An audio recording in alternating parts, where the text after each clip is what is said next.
Why is Taurus one of the most interesting signs?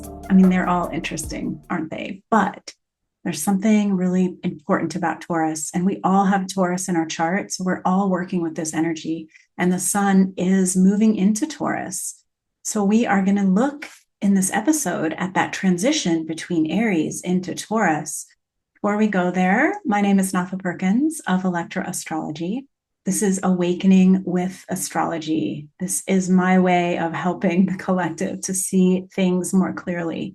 And we start by turning that lens on each of us personally, because how can we change what's out there in the world if we aren't working to consciously change what is here? And in order to do that, we have to know ourselves. And the sun is the light of our consciousness. It is the part of us that becomes more and more aware as time goes by. We begin with the sun being piled upon with everybody's expectations and our cultural conditioning and who we were supposed to be in our family of origin. But as we get older, we go deeper into actually who we are, and that is the sun. So if you imagine that the sun is that spotlight, it's the part of us that is standing on that stage saying, what is my character? Who am I? And when the sun in the sky changes signs, we're all looking at a significant change of personal energy for us as well.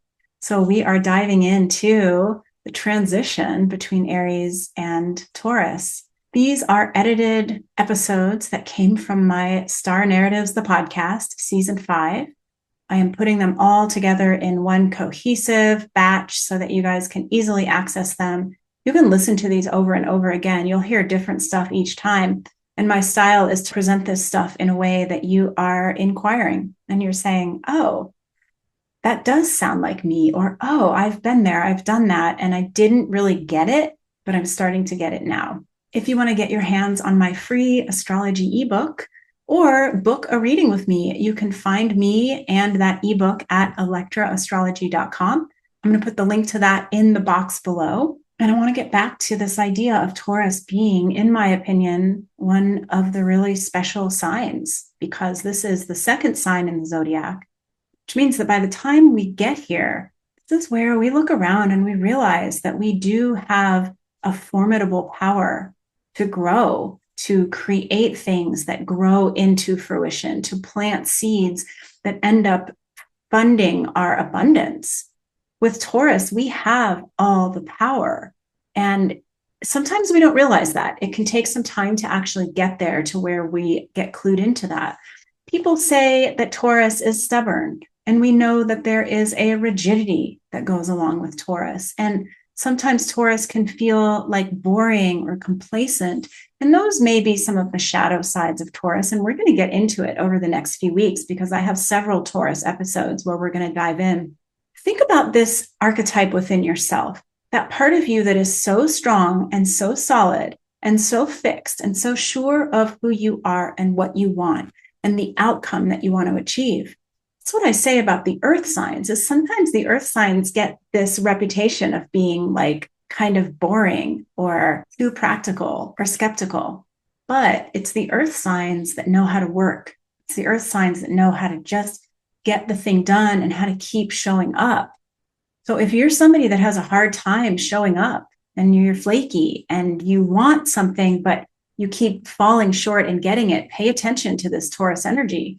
And if you're somebody that has gotten feedback that you're really stubborn and you're boring and you always do the same things over and over, look for the gifts in that, because it is the earth signs of the world that really get stuff done. And as we transition into Taurus, which is a fixed sign, the fixed signs are the ones that just put their nose to the grindstone and like do the thing and achieve the results. So this is a great sign to inspect and to learn more about and dive into how it shows up for you when you want to like get stuff done and you want to like make the money and you want to develop the self-confidence and you want to have the strong, solid relationship and experience some pleasure along the way. Taurus is the first sign that teaches us how to feel pleasure, how to tune into our physical body and like use pleasure as a tool for something that we want more of, or using it as a tool for our guiding force.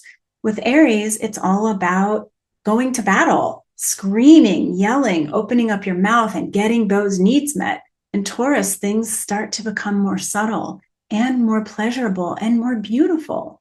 The world of beauty opens up when we step into the Taurus archetype. And we all like beauty. We all like pleasure. And we all like to be able to create what we need.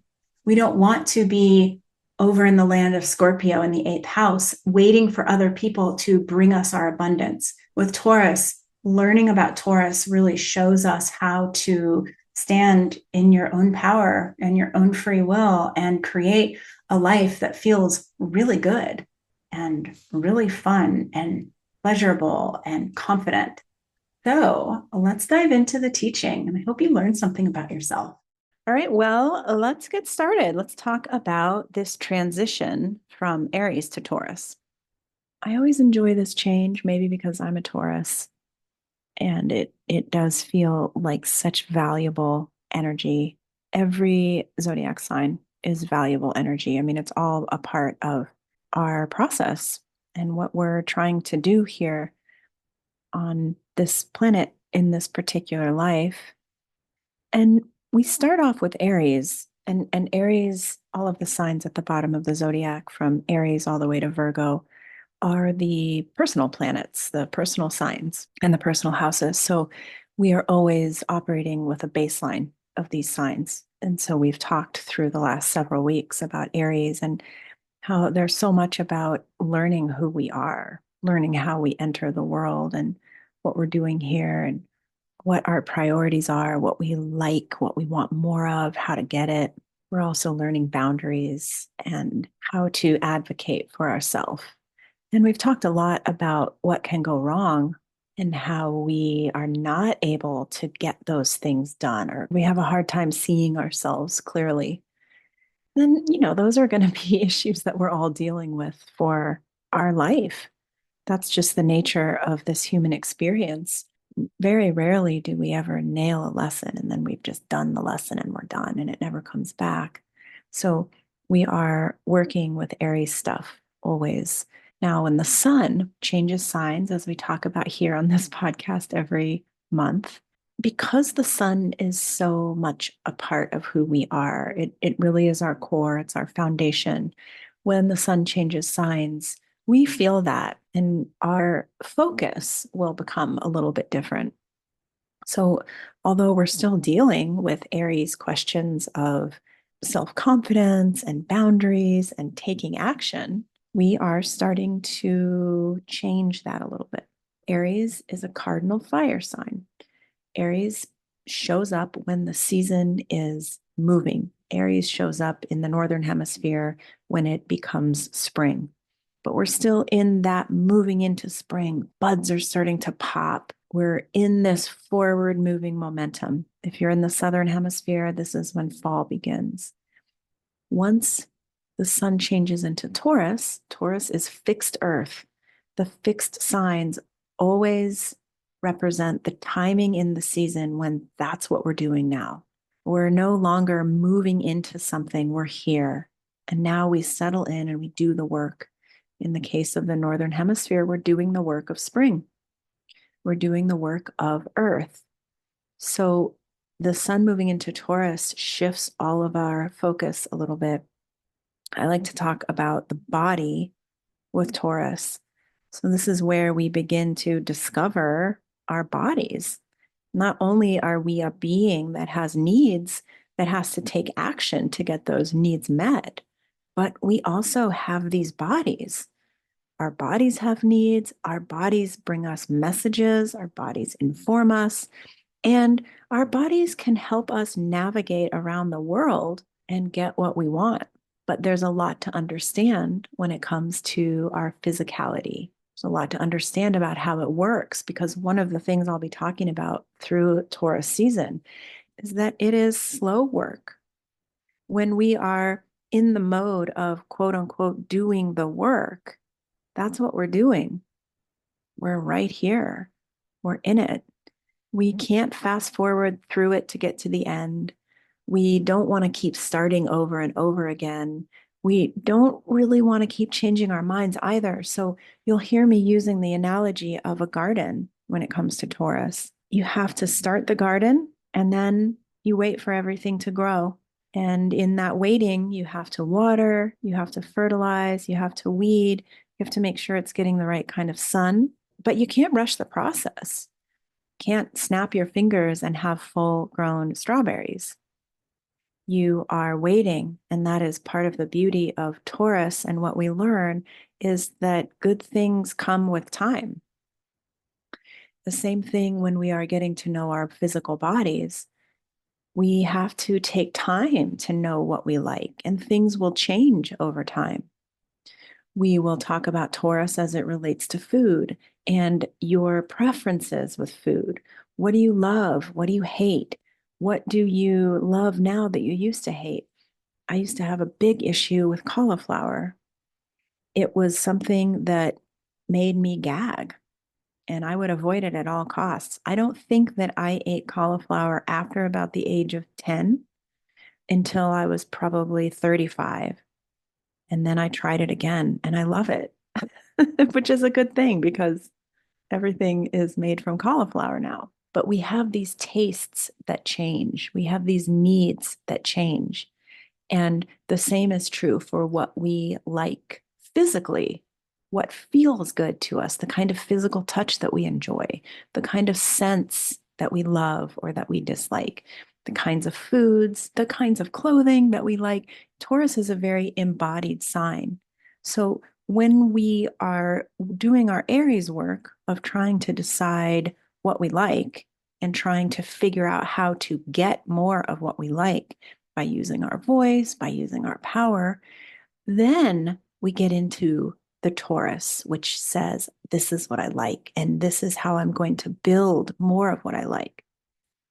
This is how I'm going to grow more of what I like. So Taurus is also the sign that belongs in the second house, which is the second house of abundance.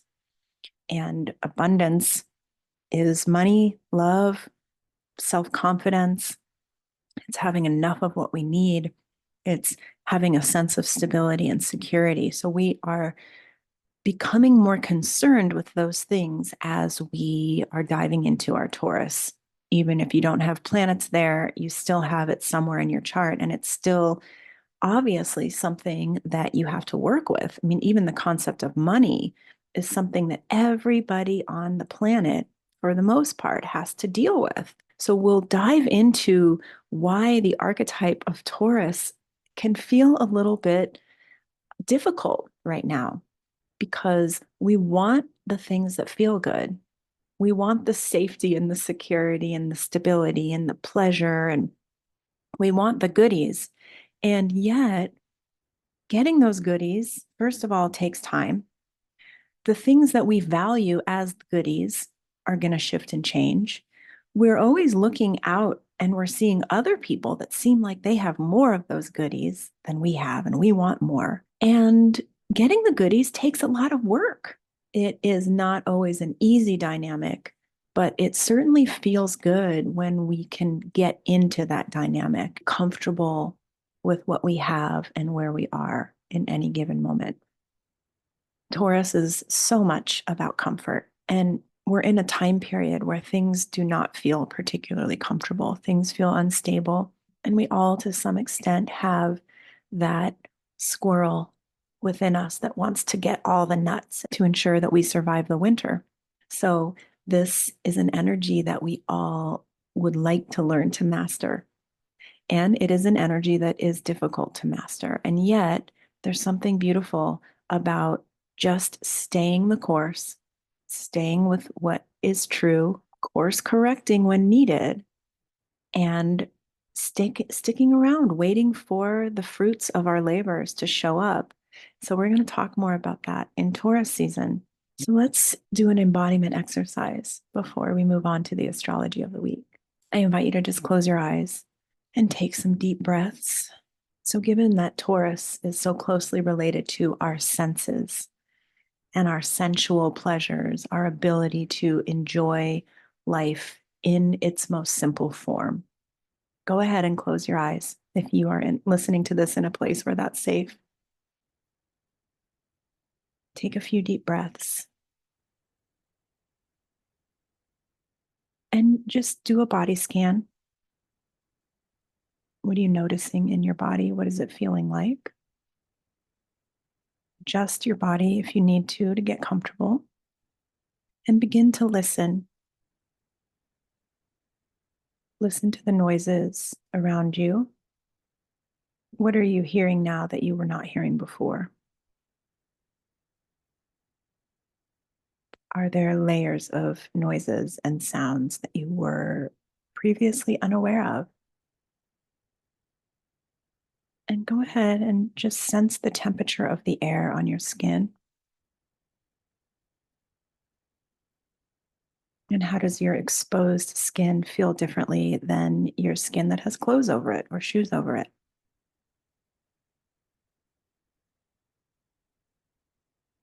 How do the clothes feel on your skin? Are they tight or pokey? Or are they soft? And now go ahead and smell the air. What do you smell? What are the layers of scents?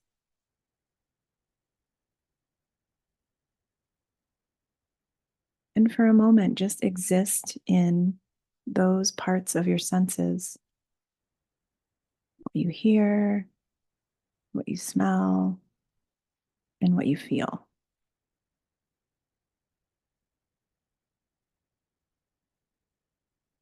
There's something really potent about getting into the body when we're working with the Taurus archetype. As we progress through the next few weeks, we will talk about how to use your body as a tool to help you receive answers, to help you manifest and grow, and also to help you develop a sense of stability and security even when things around you feel stressful. Be sure to tune into the rest of the Awakening with Astrology series to keep deepening into understanding about how these archetypes impact you and who you are.